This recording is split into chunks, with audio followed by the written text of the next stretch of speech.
बचपन में हम, बिकॉज सिंगल मदर राइट, तो सारे काम मम्मा करती थी।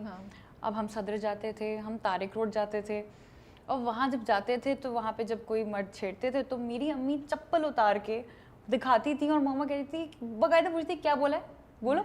और वो चीज़ें आपने देखी हैं, तो वो चीज़ आप, हालांकि वो मेरी बहन ने वो चीज़ अडॉप्ट कर ली, बट मैं हमेशा से वो डरी सहमी सी थोड़ी सी। सामिया की शेप में वो चीज़ें आपकी आ रही हैं बेसिकली बहुत आ रही हैं। मैं इतनी मैं इन्फ्लुएंस हुई हूँ सामिया से कि अब मुझे, मेरा ये माइंडसेट है कि अगर कोई चीज़ नहीं पसंद तो मुंह पे बोलो, अगर चीज़ नहीं करनी तो वो भी मुंह पे बोलो, जो चीज़ झूठ नहीं बोलो कि यार ये नहीं वो नहीं, मुंह पे बोलो। तो पहले रमशा ऐसे नहीं थी, सामिया ने इन्फ्लुएंस किया?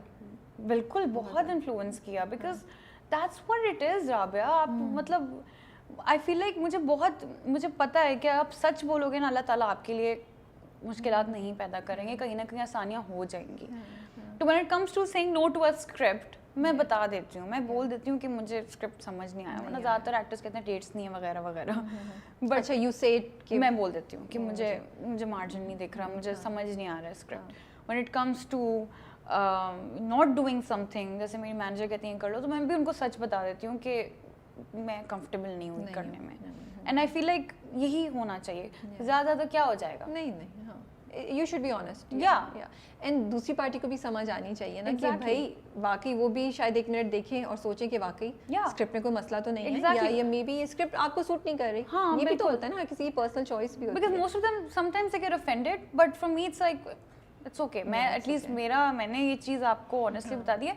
इवन काम से रिलेटेड भी नहीं, अगर आप किसी को नहीं, आपको कोई नहीं पसंद है तो मैं वो भी बोल देती हूँ अब कि यार मुझे आपकी ये चीज़ नहीं पसंद है। पहले मैं नहीं करती थी, पहले मैं बात ही नहीं करती थी, यू नो। या अगर कोई मुझे मतलब जैसे कोई किसी की कोई पर्सनालिटी के बारे में, जैसे मुझे आपका बहुत पसंद है, you are very well spoken, या you are very soft spoken actually, तो मुझे ये बात अच्छी लगती है आपके बारे में, तो मैं अब ये मैं बोल देती हूँ। शुक्रिया, मुझे ये इंटरव्यू मेरा बेस्ट इंटरव्यू है, मुझे बहुत मजा आ रहा है। I'm just being honest. See, I didn't pay her to say these things. ना ही मैंने बहुत artificial reviews किए। She paid me with vanilla coffee. Yes. और अच्छा पता है जब हमने ऑफर की तो she was not sure कि ब्लैक कॉफी में वनीला का, मैंने कहा ट्राई तो करें, but she likes it, है ना। मैं थोड़ा सा सैश लेके जाऊँगी प्लीज। और अच्छा मसला होता है जब ये अवेलेबल होना बंद हो जाती है, फिर मुझे इतना मसला होता है। कौन से स्टोर से लेती हैं आप इससे? या वो मैं ब्रांड दिखा दूंगी, हर जगह अवेलेबल है, इट्स नॉट समथिंग, लेकिन वही बात होती है, I don't think it's local, I think it's imported may be, क्योंकि एक ज़माना आया था इसमें नहीं आ रही थी। और मैं जो दूसरे कॉफ़ी के ब्रांड्स हैं लोकल, उनको कहना चाहूँगी प्लीज़ कुछ फ्लेवर्स इंट्रोड्यूस करें। अच्छा मुझे ये बताइए Ramsha, do you think when you get married आप अपनी अम्मी को सपोर्ट, अपनी बहन को सपोर्ट करेंगी? आपको लगता है आपको ये? नहीं बिल्कुल, मेरा अभी यही गोल है। मैंने एक इंटरव्यू भी कहा था कि मुझे घर बनाना है अपनी अम्मी के लिए, अपनी बहन के लिए, तो अभी मेरा गोल यही है। I am saving, I am not planning on getting married because I feel like now it's 2020 and there's no shame, you know, in getting married by the age of 30. There's no shame.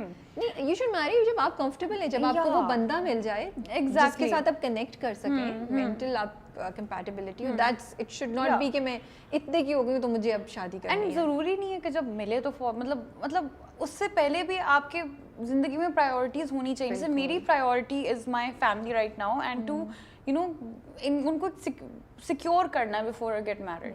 सो मैं तो सबसे पहले अभी saving कर रही हूँ, and मुझे है कि even after I get them a house I make sure get them a car. ये बस ख्याल ही पला हुआ है, seriously. And then even after that, because I know my mum, she is, I think जब तक मैं शादी करूँगी तब तक वो रिटायर हो चुकी होंगी, तो तब तक फिर मैं उनको इंशाल्लाह सपोर्ट किया करूँगी। आप सोचेंगी कि उनको अपने साथ ही रख लें?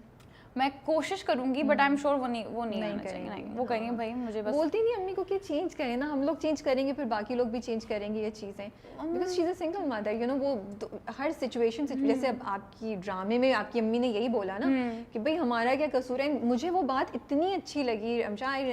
मैं शायद सोचती थी तो बोलती नहीं थी कि वाकई जिनकी बेटियां हैं खाली, भाई वो भी तो उतने पैसे लगा के पढ़ा रहे हैं जितना आप बेटे पे लगाते हैं। ट्रू। बट उनके पास तो एंड में कोई नहीं है जो उनको फाइनेंशियली सपोर्ट करे। बेटा तो आपको जॉब करके पाल रहा है, बहू भी आके खिदमत कर रही है, तो फिर वो क्यों उनको सजा मिले क्योंकि उनकी बेटियां थी? या दैट्स ट्रू, बिकॉज यही तो कि बेटियां पराई होती हैं, ये वाली चीज़ I completely agree, but it's just that मेरी अम्मी की नेचर ऐसी है कि वो जब घर आती हैं तो वो बस ऐसी होती हैं, उनके बस कमरे में उनको मोबाइल दे दो, मोबाइल पे अपना शो वो गेम्स खेलेंगी। ये तो मुझे लग रहा है आज की जनरेशन की बात हो रही है। वो मेरी मम्मा ऐसी है, उन्होंने उनको पसंद आ गया, उनको रिसेंटली उन्होंने स्नैपचैट पे वो उन्होंने ट्राई किया तो अपनी सारी दोस्तों को फिल्टर लगा के फुल मॉम वाली सेल्फी नहीं होती जो बिल्कुल करीब से यूं करके फिल्टर लगा के अपनी दोस्तों को भेज रही हैं।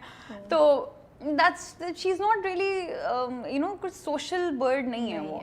तो उनका बस ये है कि भाई बस मुझे अपार्टमेंट में अलीशा मेरी छोटी बहन के साथ में रह लूँगी आराम से, that's it. And that's just how she छोटी बहन नहीं कहती कि ये तो जो आप जो कैरेक्टर करी है तो मेरा कैरेक्टर है, मैं ऐसी हूँ। Yes, मैं ये उठाइए चीजें कुछ जी। So मैंने पता नहीं आई डोंट नो, अगर बहुत लोगों ने ये भी लिखा था किसी पीटी के सामने बदतमीज